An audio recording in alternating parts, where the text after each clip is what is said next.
paz do Senhor Jesus, eu sou a doutora Mariana Mendes. Hoje, 24 de novembro de 2024, quero compartilhar uma meditação na palavra do Senhor. A meditação hoje encontra-se na segunda carta a Timóteo, capítulo 1, versículo 13, onde Paulo diz assim: retenha com fé e amor em Cristo Jesus o modelo da sã doutrina que você ouviu de mim. Timóteo, ele foi evangelizado por Paulo. E nessa segunda carta a ele, Paulo o exorta para ele reter a fé e para ele seguir o modelo da sã doutrina. Isso é um conselho pertinente, não para aqueles dias de Paulo, mas também para os nossos dias.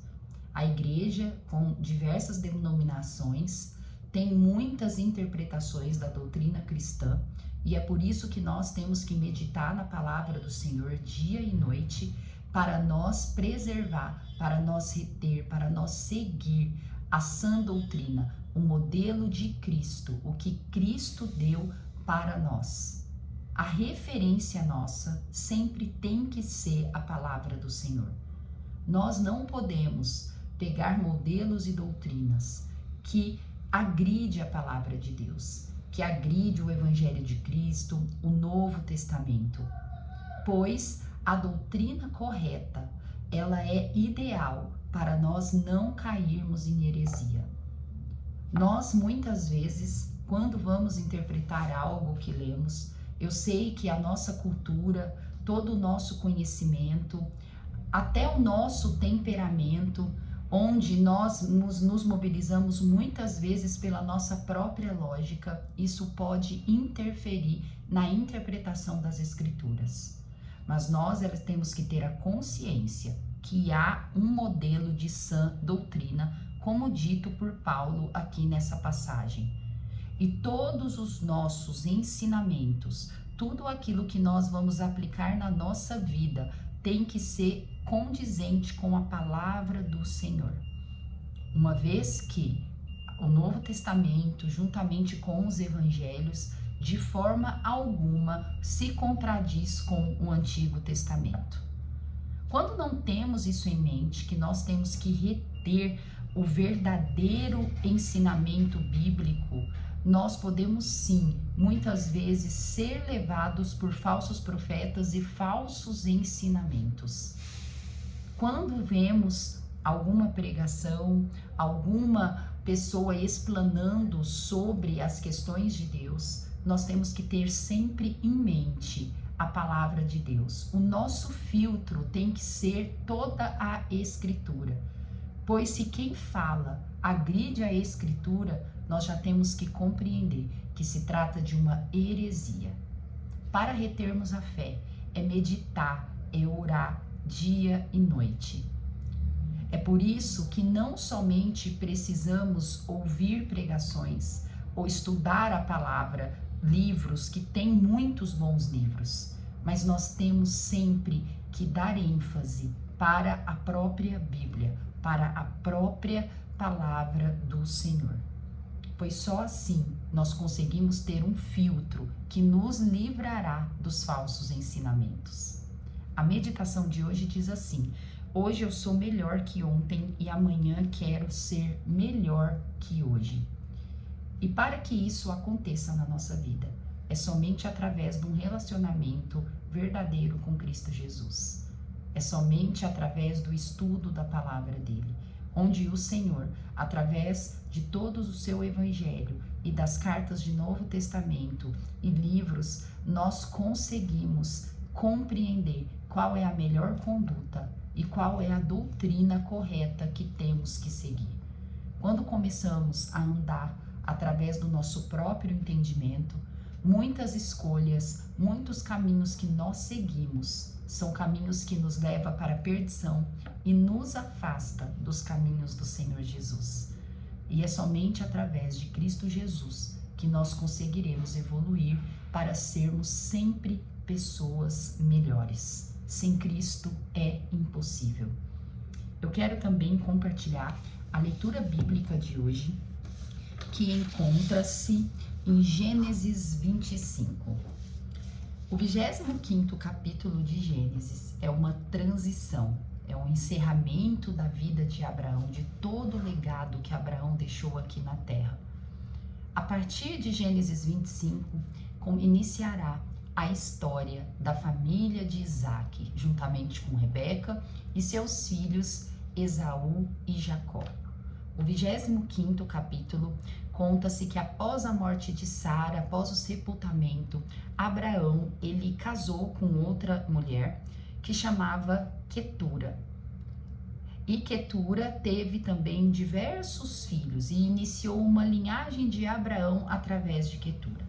Porém, a palavra nos ensina que todos esses filhos de Abraão, eles ganharam diversos bens e presentes, mas Abraão levou eles para o Oriente. E toda a sua herança foi dada para Isaque. E Abraão falece, Isaque e Ismael enterram, sepultam Abraão. Ismael, ele foi para uma região muito próxima de Egito, uma região de Ávila, e diz que ele ficava constantemente, a sua linhagem, se debatendo com a linhagem de Isaque. Desde o início, Ismael, a linhagem de Ismael, os ismaelitas, eles não se davam bem com os israelitas. E isso perdura até os dias de hoje, pois sabemos que os muçulmanos são da linhagem dos ismaelitas. E a partir daí, Isaque e Rebeca inicia de fato mesmo a sua jornada e tem 2 filhos gêmeos, onde já inicia uma história que vai dar origem a toda a tribo de Israel, a toda a nação de Israel. E eu quero compartilhar os versículos que vão de 19 até 34, que diz assim, Gênesis 25, versículo 19 a 34. Esta é a história da família de Isaque, filho de Abraão. Abraão gerou Isaque, ao qual aos 40 anos se casou com Rebeca, filha de Betuel, o arameu de Padã-Arã, irmã de Labão, também arameu. Isaque orou ao Senhor em favor de sua mulher, porque era estéril. O Senhor respondeu à sua oração e Rebeca, sua mulher, engravidou. Os meninos se empurravam dentro dela, pelo que disse, por que está me acontecendo isso? Foi então consultar o Senhor. Disse-lhe o Senhor, 2 nações estão em seu ventre. Já desde as suas entranhas, 2 povos se separarão. Um deles será mais forte do que o outro, mas o mais velho servirá ao mais novo. Ao chegar a época de dar à luz, confirmou-se que havia gêmeos em seu ventre. O primeiro a sair era ruivo e todo o seu corpo era como um manto de pelos, por isso lhe deram o nome de Esaú. Depois saiu seu irmão com a mão agarrada no calcanhar de Esaú, pelo que lhe deram o nome de Jacó. Tinha Isaque 60 anos de idade quando Rebeca os deu à luz. Os meninos cresceram. Esaú tornou-se caçador habilidoso e vivia percorrendo os campos, ao passo que Jacó cuidava do rebanho e vivia nas tendas. Isaque preferia Esaú, porque gostava de comer de suas caças. Rebeca preferia Jacó.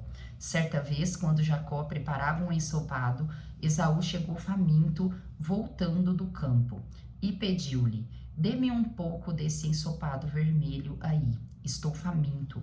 Por isso também foi chamado Edom. Respondeu-lhe Jacó, venda-me primeiro o seu direito de filho mais velho. Disse Esaú, estou quase morrendo, de que me vale esse direito? Jacó, porém, insistiu, jure primeiro. Então ele fez um juramento, vendendo o seu direito de filho mais velho a Jacó. Então Jacó serviu a Esaú pão com ensopado de lentilhas. Ele comeu e bebeu, levantou-se e se foi.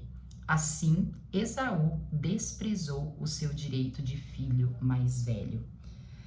A história desses irmãos, ela já inicia de forma muito intensa, pois a própria palavra do Senhor vai dizer que Rebeca, quando ela engravidou, numa época que não havia tecnologia, não havia uma medicina, Ela era uma gravidez muito conturbada dentro do seu ventre e ela consultou ao Senhor o que está acontecendo.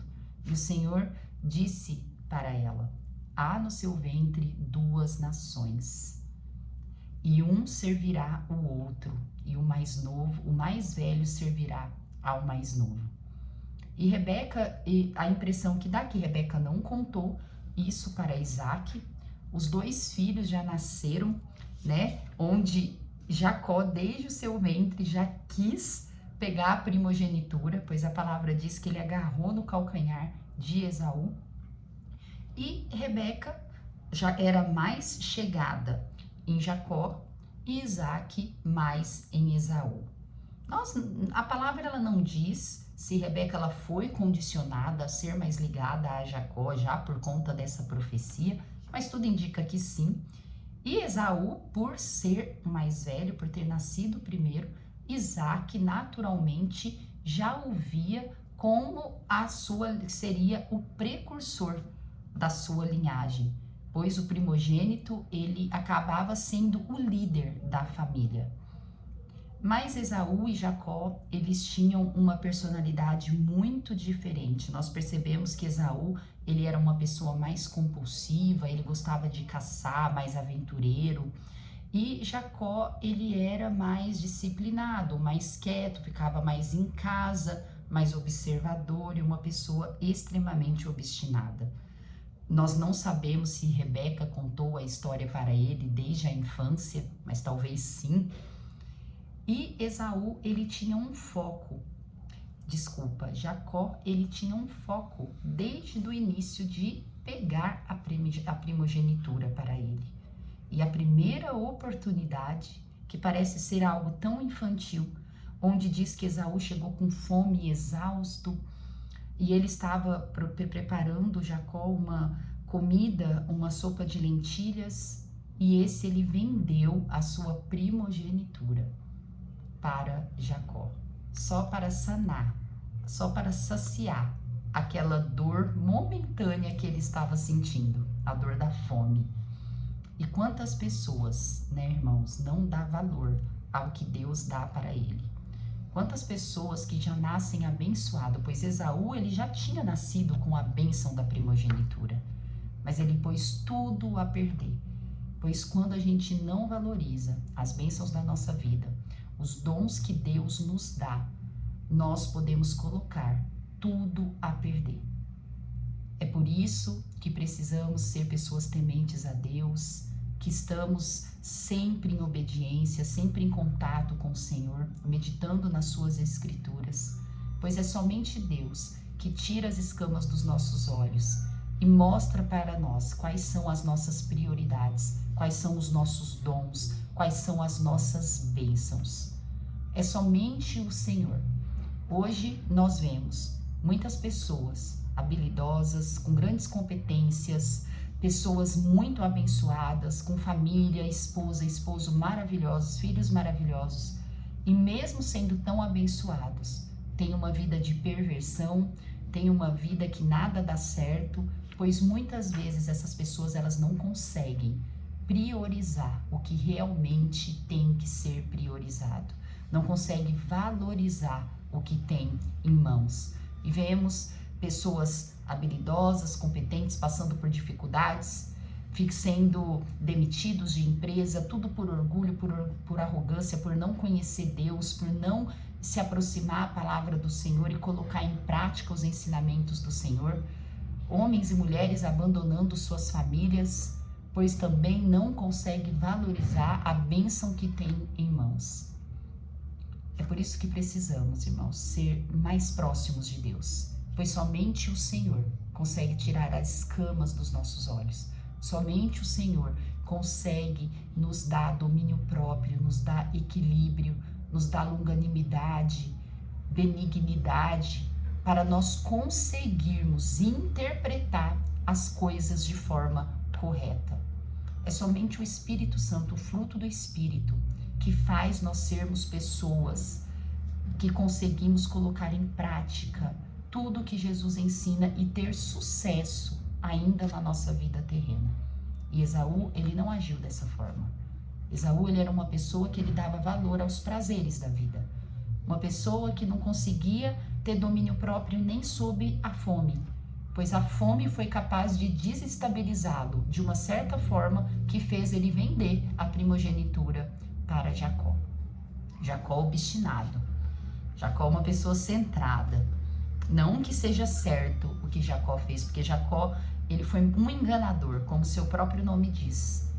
Mas uma pessoa que tinha concentração, que tinha foco e objetivo na vida. É por isso que precisamos ter foco e objetivo, para nós não colocarmos tudo a perder, como Esaú o fez. Que essa palavra possa dar direção para a sua vida, possa te dar um ensinamento, um encorajamento e se aproximar mais ainda de Jesus Cristo. Amo vocês em Cristo Jesus. Até amanhã.